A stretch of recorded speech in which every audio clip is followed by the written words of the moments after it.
Charles, this wasn't exactly the way people thought that this summit was going to end. Tell us a bit more about that.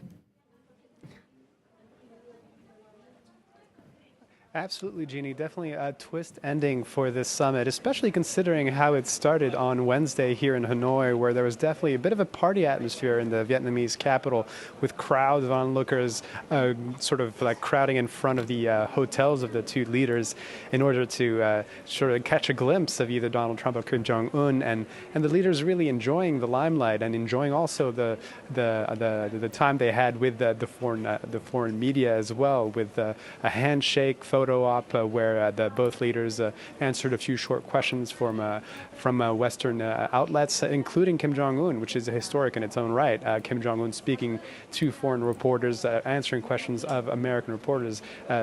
He seemed very comfortable, and that made a lot of people think that there could perhaps be a deal that would be on the table by the end of the summit, especially with Kim Jong Un explaining that he wouldn't be here if he didn't believe that the denuclearization of the Korean Peninsula wasn't a possibility. But then things went totally in a different direction by the end of the morning, around midday this Thursday, in their final bilateral meeting, extended bilateral meeting, that was supposed to then lead to a joint lunch.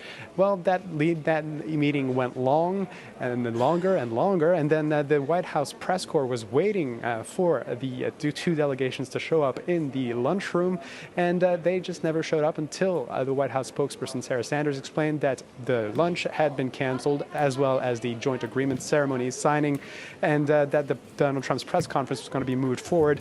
And now Donald Trump has left the country without a deal. So it's definitely a twist ending here.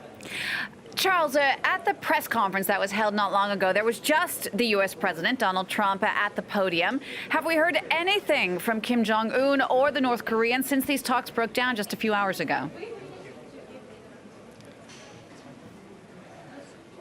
No, as we can expect, the North Korean side is still as secretive as it always is, and there's been no official statement so far from Pyongyang. However, there have been other reactions. I mean, mostly we could talk about Donald Trump and how he saw this sort of failure to reach an agreement this Thursday in Hanoi, explaining that basically that it's better to find a good agreement than a fast agreement, and explaining that sometimes you have to walk away from a deal if you don't think it's good enough. So there he's playing the deal maker card. There were other reactions as well. China, which is an important sort of pawn in this strategic game about the Korean Peninsula, explained that they understood that an agreement couldn't be reached now, but they assumed that the denuclearization of the Korean Peninsula cannot be achieved overnight. One interesting reaction to this failure to reach an agreement comes from civil society and from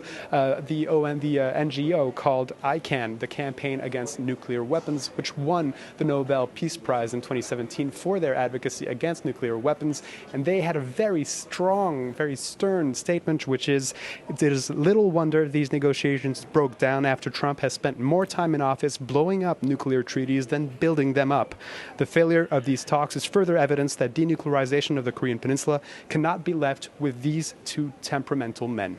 Charles, thank you for that. Charles Pellegrin there reporting for us from Hanoi.